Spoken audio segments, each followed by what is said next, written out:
Hello, everyone. Welcome back to this week's podcast. Happy Sunday. I hope you are all doing fabulously well. If you've noticed, I just kind of haven't been posting on Instagram or Facebook, vote for topics. That's just because I've had so many ideas within the past couple of weeks to where I've kind of combined all of the previous votes, like what got second place and what got third place, and so I'm just kind of compiling everything together to make cool content, I guess. But anyways, in the long run, today's topic is why you should be a pilot. So I get this question a lot: why should you be a pilot? Why should I spend $100,000 to be a pilot? So let me just kind of break down statistically. So just in general, I've been doing some research about pricing, and in general, aviation is an expensive industry. You do anything in aviation and it's $10,000. That's minimum price, $10,000 for something, which is crazy in most people's minds, but in my mind, I guess I'm just used to it or something. But anyways, so I've just kind of broken down just kind of some costs of just average degrees across America. So business, humanities, history. You've got English, which is originally what I was going to go into. I was originally going to do history with some sort of criminal justice background if I could have, but I'm so glad I went into aviation because it's been a lot better than probably what that would have been. But in the long run, the average price of degrees across the United States is rising. And to me, it was kind of astounding to see just the differences. And I'm not going to list off numbers because there's just too many. And yeah. So just the average cost of a general degree is pretty high up there, considering comparing to what I have to pay for aviation. So I guess most people will kind of bring down aviation just because of the cost. But what I like is the ROR, rate of return, or rate of investment. So when I graduate, going into being a CFI and then going to the airlines, this industry pays so much and the demand is there. We need pilots. So the first reason why you should drop everything and be a pilot. Number one is the views. I would probably say that, there's nothing like flying 10,500 feet up in the air. I've said this so many times to where it probably gets annoying, but best flight ever was my solo cross country of 150 nautical miles or greater. I had such a blast flying by myself 10,500 feet up across Utah and up to Delta. The experiences that you will get are surreal. And I still remember to this day the snow-capped mountains, and just, it was so beautiful. And I used to hate the snow. I still do a little bit. But to be honest, the fact that I got to see that from 10,500 feet up, it literally makes everything look angel white.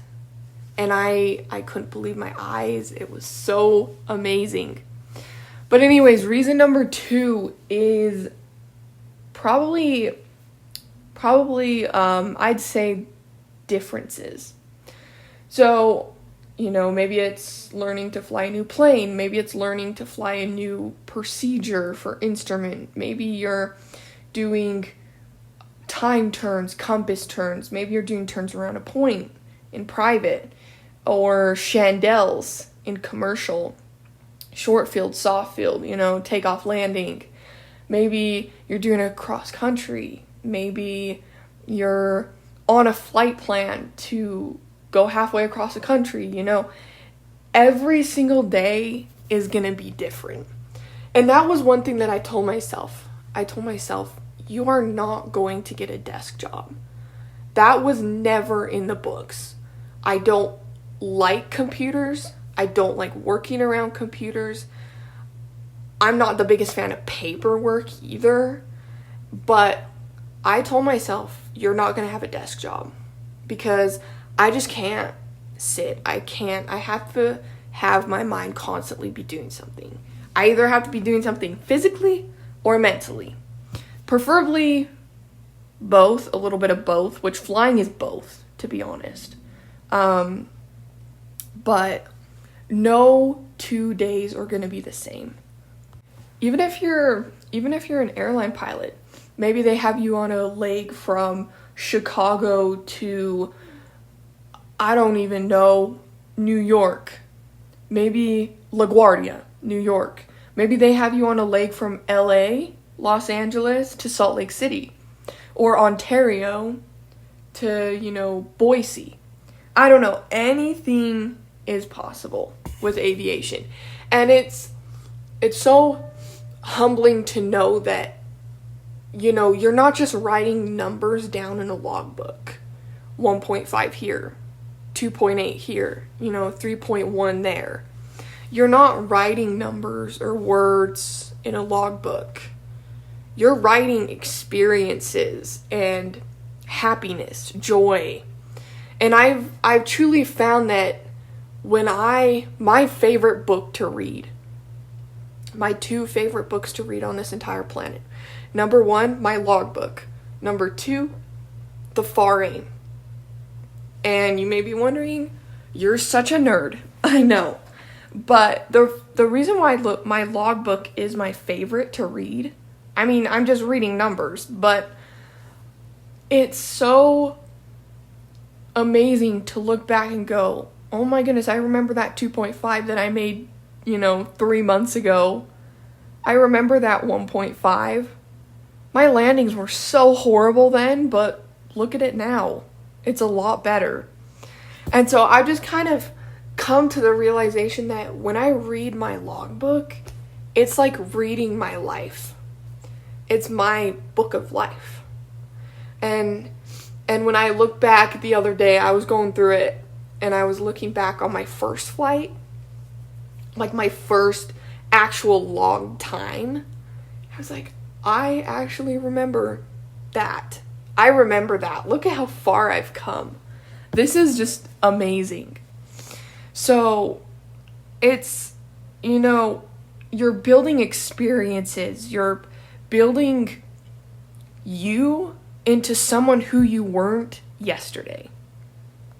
So all of this ties into the third reason, and it's seeing yourself accomplish goals. So most pilots, we all have that goal of either being a commercial airline pilot or a military pilot, a cargo pilot. Even some people want to be a CFI forever, and that's great. But just being able to set a goal in stone. Like, I want to be a commercial airline pilot, a captain for Delta Airlines. So just being able to set that goal in stone and have it in the back of my mind every single day. But then when I'm witnessing myself accomplish these little milestones to get there, it's beyond words. Because to be honest, I still remember myself the first day that I started flight training. I remember the first day that I started flying. And it was so overwhelming, but from that moment until I soloed, that was kind of like one of the first stepping stones. But then an accomplishment was when I actually got my private pilot's license. But I was able to see myself go from no hours to a private pilot. And just to be able to see that gave me so much encouragement and determination. Holding that certificate, that license, just means more than anything. It was so worth the money that I spent, the hours studying, 8 hours a day studying. It was so worth it. But just being able to see, now that I'm an instrument, and here in a couple of months, then I'll be instrument rated. And then, on to commercial, and then after commercial, CFI, double I, and of course, multi-engine in there. But it's just, aviation is a very humbling industry, and it teaches you what you can and can't do. But for me, I've been able to see so much come from just my effort and just everything that I've accomplished. I've been able to see the big picture come together, which is such a blessing. And I can't even put words to how amazed and grateful I am for the experiences that I've been able to, witness, accomplish. So number 4, I think, is what we're on. I would personally say that, setting new goals. Setting new goals, like aviation, you have to learn so much in so little time. But yet, when you're done with training, like, when you're done, I have my private pilot's license, but I'm still learning. Private pilot basic stuff. Like, you don't know everything, and you never will. And so aviation, I just love how it's such a growing industry when it comes to learning and knowledge, because there's nothing ever set in stone. Things change, FARs, there's always more added or more changed. But then you also have, there's still things about weather that I'm learning, because weather is a struggle for me. But me personally, I've been able to learn something new every day and kind of grasp onto that motivation of, if I keep going, I can learn more. And so I've just been able to grow and grow and grow more. The learning never stops. And so if you're a determined person, you're willing to learn, you have an open mind, then aviation is the perfect industry. And I guess number 5 can be kind of all tied together of, it's a busy body industry too. I love upbeat. I love the let's go do this. You're going to wake up at 6 a.m. to go fly. You're going to, fly this and do this. And you're going to, I do pull 15-hour days. First semester, I would pull 18-hour days.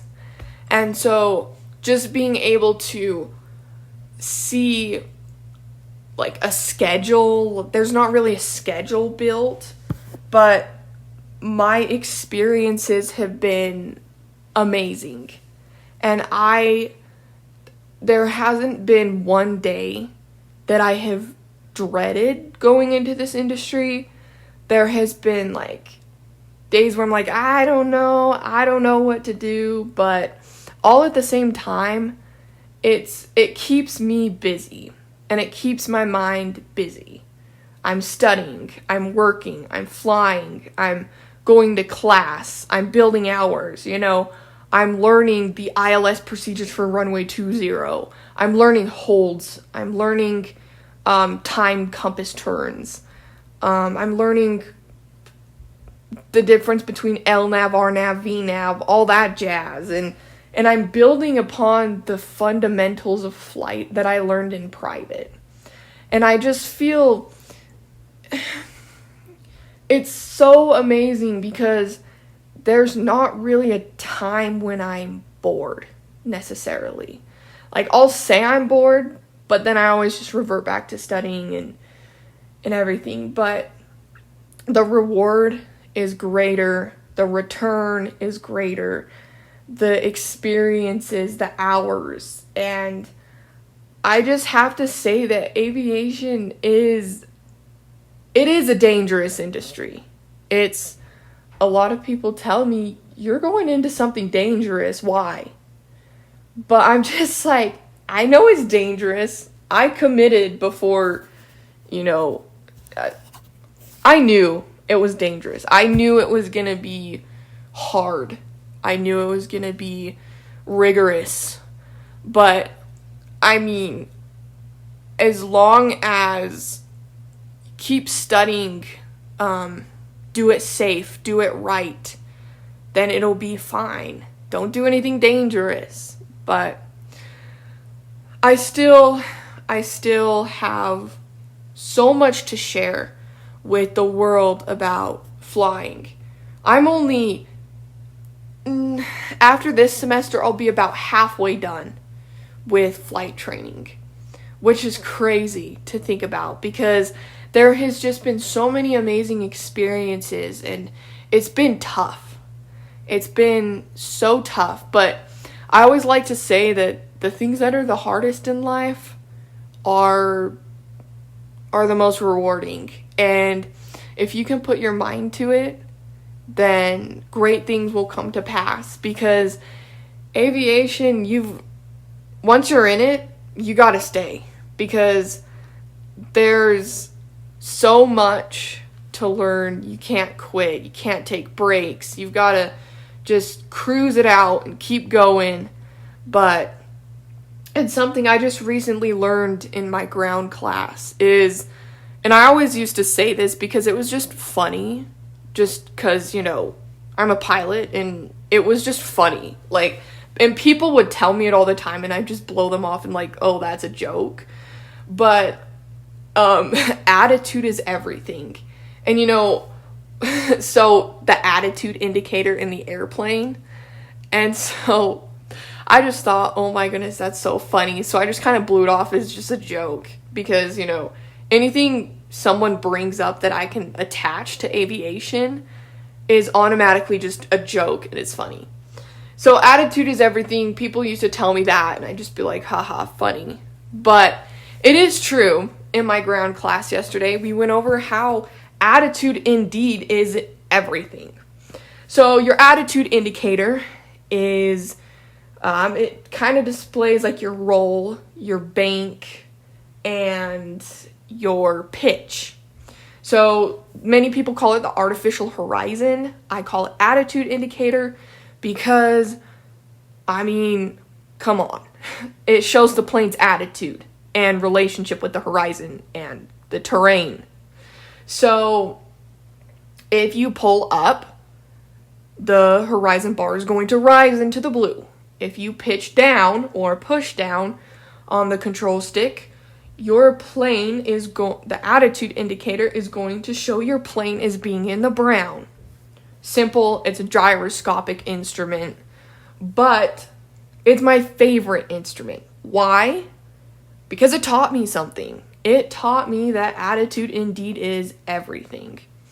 If the pilot has a bad attitude, if you have a hazardous attitude, what is going to happen?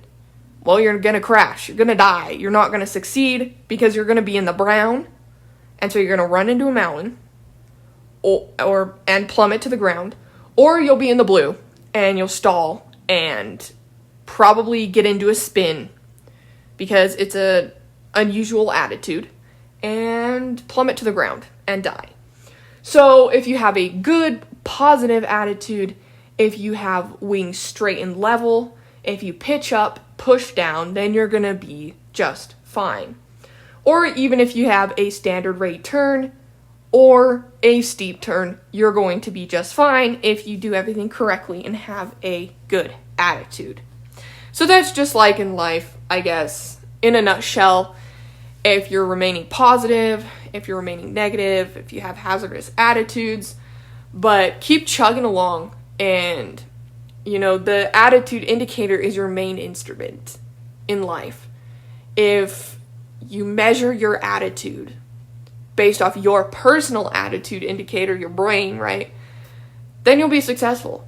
You'll be happy, healthy, motivated, and in aviation, health is everything. Because if you're not healthy, you can't fly, buddy. But, in flight, your attitude controls everything. Personally, as well as the plane's attitude.